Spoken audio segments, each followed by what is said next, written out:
What's going on? What's going on? Brutus here, bringing you another attack strategy video. Still day whatever. I think it's going on a week now, where I sound like Tara Reid. She used to be so hot back in the day. Not anymore though. I loved her in Van Wilder's movie. Anyway, I digress. Let's talk about my favorite subject of Town Hall 9 dragon attacks. It's kind of a dragloon, but it's really just a dragon attack. We're going to do a Queen Walk, Earthquake, Bowler dragon attack. So it's really a Bowler dragon attack. When searching through the bases, you know, for me, I parade through them and I'm like, you know, I look for OneHive Gazette, Bisectatron does a great job of like base recognition. I like those kinds of videos where he's trying to help people increase their awareness of what to look for and like exploit the weaknesses, right? So on this one, there was some really good bases from Tactical Inc. We were really strong showing, but I'm gonna be honest. They really took away the Lalo. It was a really good job of them. This base is doing a good job of trying to take away the Lalo. My understanding is that this base was also recycled, and there was a TDH attack strategy. TDH isn't really my thing. It's a great strategy. It's just, you know, everyone has weaknesses and strong points. It's a weakness for me. I don't really care for the TDH. It rested a large part upon wall breakering in, right? And you guys, I think those that watch the channel understand I am all about mitigating risk. There's more than one way to take down a base. That's what's great about Town Hall 9. There's a lot of ways. But I am about the one that takes the least amount of risk. Sometimes that means mass armies. Like spammy is what people call it.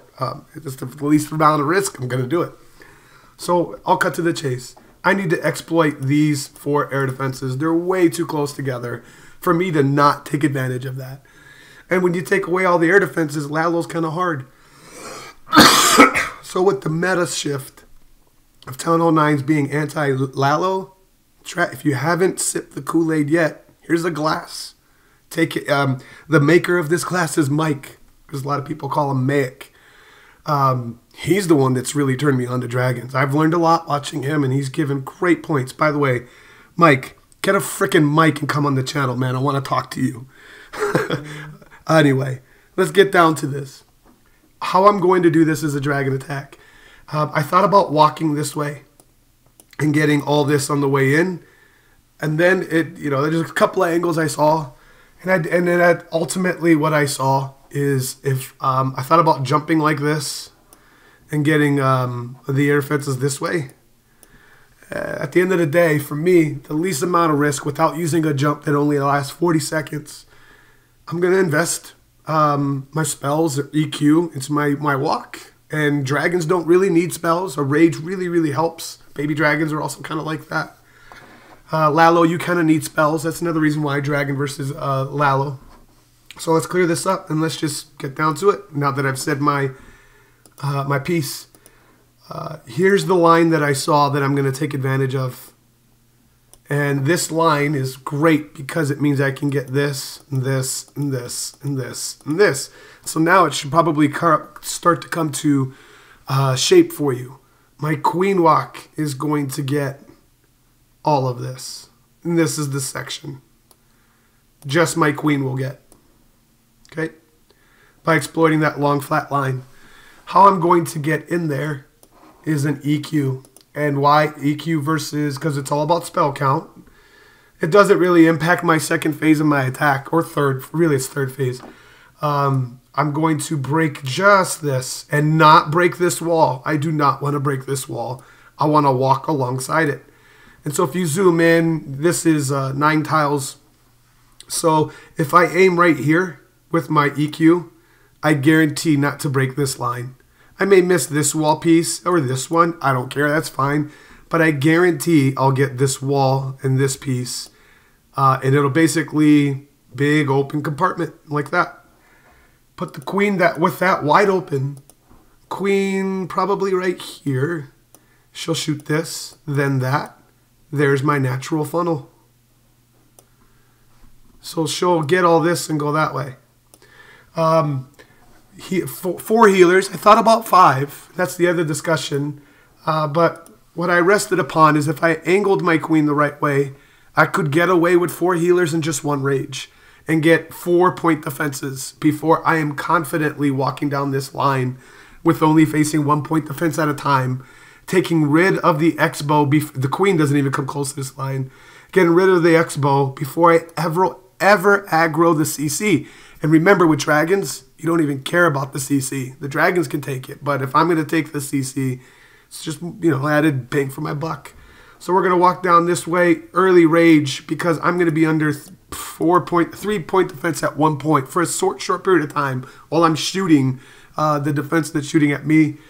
So 1 rage there, 2nd rage here. I have 2 rages for my walk because I got an earthquake. That means no poison for the CC. If it's a hound, it's just time, but I'm fine with the rage. I'll make it.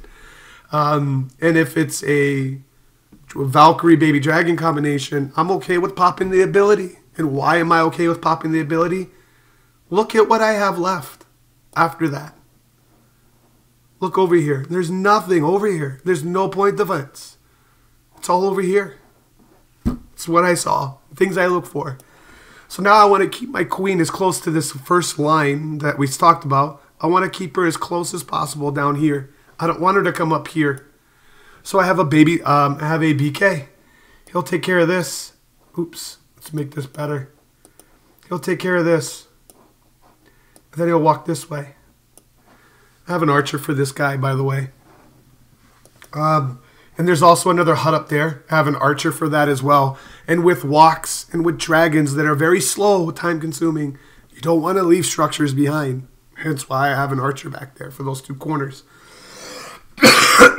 I don't have to worry about this corner because my dragon's going to be there. And I don't have to worry about this corner because that's where my army's going to end. So I have 30 troop space left. I have 7 dragons. Or at 8 really. I sub 1 dragon for 4 loons. But that's it. No more other funneling crap. So I'm left with a CC. I'm going to get 3 air defenses with this and both sweepers. Should I send a hound for this and a back in Lalo? Why? Why do it?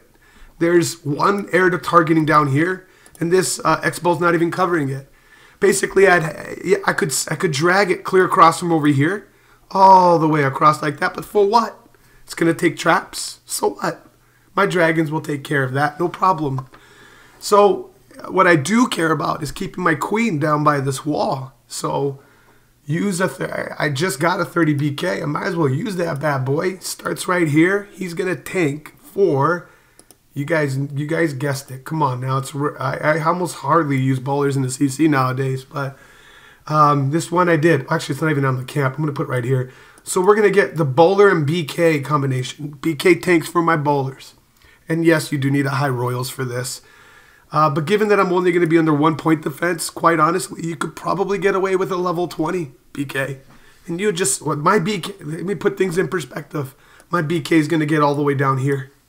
So a level 20 BK, yeah, you probably get to about here, and that's really the goal. Because the bowlers are going to bounce this, bounce that, and this bad boy, which is 5 tiles past this wall that my queen can't get, that's what my bowlers are going to get. Sir Goodpasture would be so proud. Alright, so there, my BK bowler combination is going to get this. Oh, crap. So Queen Walk gets all that. BK bowler gets all this. And now my dragons. And I have 7. They're going to get all of this. Funneling is important. And then why am I going with dragons? Well, look at what I'm left with, right? So everything on the left-hand side of the base, the 2/3 of it's gone. I'm facing 2 point defenses, potentially 3 with the Tesla. That's where I would put it. That's where I suspect it. There's going to be a Tesla farm over here is what it ends up being. And I'm sorry, I'm sick. I didn't want to do it live. I was just not feeling it live, but whatever. I thought it was a good attack strategy video. So I'm going to put 2 dragons right here, right? Unabated. There's going to be no point defense coming at me. And then it's going to come down here. I'm going to put one baby dragon, a dragon. My third one right here. And my fourth one up here. It's important which side you put the dragon on. If I put the dragon on this side, the next thing he aggroes is this. I don't want that. If he goes over here, the next thing he aggroes is this. I don't want that. So the funneling, if you don't know how to funnel dragons, go check out Jake's Town Hall 8 Dragloon video. It's still freaking relevant. I tell everybody that. So remember, all of this is gone. All right? We don't care about any of that. We're just talking about this side. So the dragon, I'm funneling my dragons ahead of time because remember, time is of the essence. I can set this down early. He's not going to die. Two dragons on that. One right here, which then pushes up this way. One down here, which then should go here. And if it doesn't, it'll hit this and then go up there. But it'll be on the right side of the next compartment. And so then this is gone, this is gone. I'm going to have essentially two dragons right about here. And then I want 5 and 6. And 5 and 6 right here of my 7.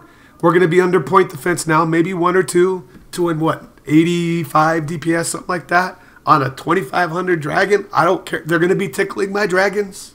That's fine. But to help mitigate some of that, plus I do expect the Tesla farm here. I subbed 1 dragon, remember. I'm going to put 2 loons to help complement this pushing force. So 1, 2, and then 3, 4. Because I want my drag loon combination to converge upon each other.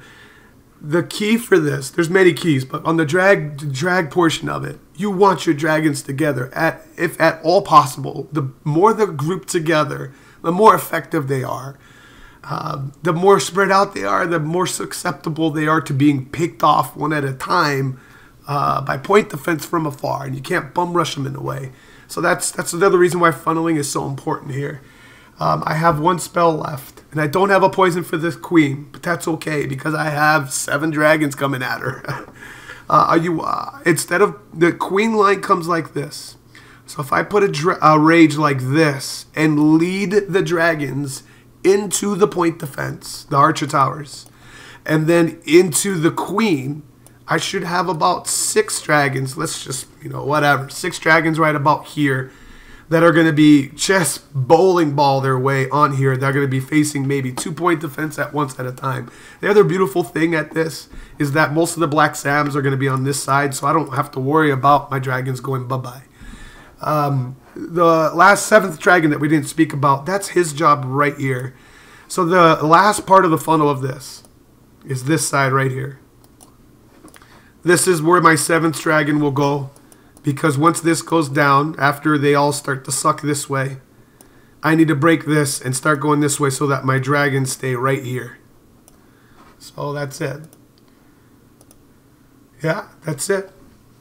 That's what I looked for on this base. That's how I'm going to do it. Queen's going to get a lot of responsibility. PK's going to, with bowlers behind her, supposed to help funnel the queen, stay her inside, as well as get the 4th air defense.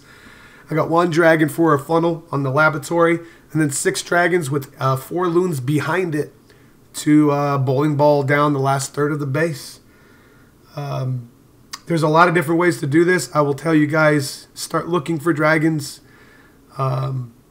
especially if you can get a lot of the air defenses. And let's all start a campaign to get a mic, no pun intended, so that he can come on and talk to us about how he's developed I call it a mic dragloon, how he's developed this dragon attack strategy, because he's really fine-tuned it. And you guys have seen it on the channel before. You might have seen it on others.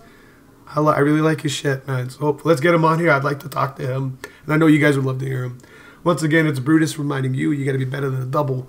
Now we'll check you next time.